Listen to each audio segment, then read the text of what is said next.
viewers, welcome to our channel and welcome to today's presentation. Today we're going to be talking and a follow-up on other series, COVID-19, Africa at the receiving end. Africa at the receiving end of all this COVID-19. Africa is a resourceful continent living in squalor at the mercy of the Western world and China. A resourceful Africa. There's nothing we don't have Africa. We have gold, we have diamond, we have gypsum, we have copper, we have lead. Name it, we are blessed. We are a blessed continent. And I wonder why everyone's attention is focused on Africa. There's something special about Africa which we've not discovered. Or I won't say we've not discovered. We know, but we are not putting it into practice. So as we proceed, you are going to understand this, because look at the threats all over Africa, Africa, Africa. Africa rendered inconsequential via the illegitimate and incompetent leadership spread across African continents. A continent at the verge of extinction because of the Chinese and Western New World Order interests. COVID-19 heat have been turned on Africa through coronavirus that started in Wuhan, China. All we hear in the midst of COVID-19 is warning from different world bodies. First, COVID-19, Africa told to prepare for worst. What was the response? Countries across the continent take drastic steps to fight coronavirus amid warnings. Number of infection is likely higher. What is their interest in this place? Africa's window to contain coronavirus narrowing. WHO. Nairobi, Reuters. About half of the countries in sub-Saharan Africa still have a narrowing opportunity to curb the spread of coronavirus in the local population. The regional head of the World Health Organization said on Thursday. These are what we're hearing. COVID-19 for Africa, now is time to act. Africa faces a potential human and economic catastrophe because of its particular vulnerabilities to the new coronavirus. In recent days, COVID-19 cases have surged to nearly 11,000 across the continent, although due to lack of testing, the exact total is suspected to be higher. COVID-19, Africa to fall into first recession in 25 years, World Bank. The World Bank on Thursday, April 9th, projected a very bleak outlook for Africa economies in the face of the increasing devastating impact of the coronavirus pandemic.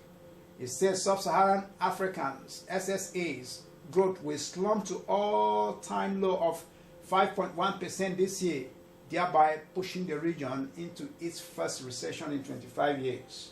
I do not blame the Western New World Order and Communist China, but I direct my attention to African leaders. The biggest conspiracy against the growth and dominance of Africa and Africans. Africa's biggest problem is its leaders. What is wrong with Africa? No structure for development, only spendamania attitude. Investment in pleasures and properties outside Africa. When you are flying abroad, who usually sits in business class and sleeps and wines and dines in the finest hotels in Europe and America? Is it the African immigrant hustler or the African politician and his cronies? Who do you see when you go to the palms in Dubai or Abu Dhabi or in Monaco or in the Champs, the Elsis? How many politicians own $1 million houses across different continents? Illicit financial losses from corruption and embezzlement alone amount to some $50 billion annually. Guess where it goes? The West. Investment in cars. In 2018 alone, about 230,000 brand new Toyota Land Cruiser 80 2018 models were sold in Africa. This means that at a very, very generous base price of $60,000. That's about 23.4 million naira per one Jeep, totaling 690 million US dollars. About 269.1 billion was spent in sub-Saharan Africa alone for government bodies and officials to buy just Toyota Land Cruiser. And our source of that information, sales data source Toyota Global website. Investment in health.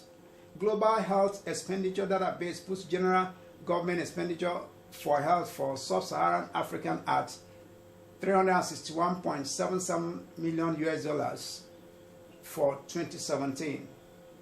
If we even made the figure 362 million US dollars, it means that we spend averagely 52% of what we were willing to spend on Land Cruisers than on health of our own citizens. This is just cost of acquisition, not maintenance. Africa has 15% of the world's population and 25% of the world's disease burden, but only 1% of the world's research and development budget is spent in the whole of Africa. Even that, it comes from external resources. Africa, a continent of about 1 billion people, holds only 0.1% of the world's patients. Only 198 researchers per million people. In fact, the two main centers for corona testing are funded by Germany and Japan.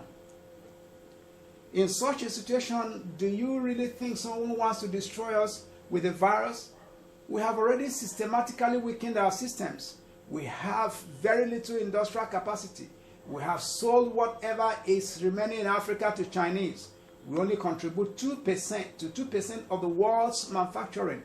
Our leaders pride themselves in dashing us bicycles, t-shirts, and bags of imported rice. Do you think any rational individual needs to employ sophisticated methods which will endanger their own people to destroy us when we are doing such a nice job of it ourselves? Think. For every day that we live, our compromised healthcare systems and the egos of our leaders are going to sink us further. We have no capacity to produce anything that will help us. We don't even have the research labs to provide us with solutions against the virus, because we have been wired to believe in miracles more than science. We are men of God, our opinion leaders spin all sorts of controversies. So sub-Saharan African contributes only an average of 0.05% of the world's mathematics PhD holders. We keep crying about drug tests on poor Africans, but how many virologists do we have, and how many virus institutes do we have to deal with the over 25% disease burden that we have? Or have our spiritual leaders in the shrines, mosques, and churches suddenly become disease experts? What is the ratio of doctors, nurses, and other healthcare professionals to patients, or medical labs to patients in sub-Saharan Africa? At this stage, we don't need to be told. We are doing fine with our incompetence. We have not even begun challenging the Chinese, who are forcing governments to mortgage their mines and rivers for alpha gold and bauxite reserves for roads that will last maybe 10 years. There is no conspiracy against us. We are the captains of our own fate. Africans have no structural project in place. Our leaders invested in pleasures and vehicles more than health and more than healthcare systems. We invested in pleasures, in properties outside the continent of Africa. But now there's burden load on Africans. Every Tom, Dick, and Harry, the WHO, the Bill Gates and Melinda Gates, all of them are threatening Africa, be ready. You are going to have adverse effect of pandemic in Africa, because they know that there's no structure on ground to handle the healthcare system of Africans. Our leaders have disappointed. Our problem is not, the Western world.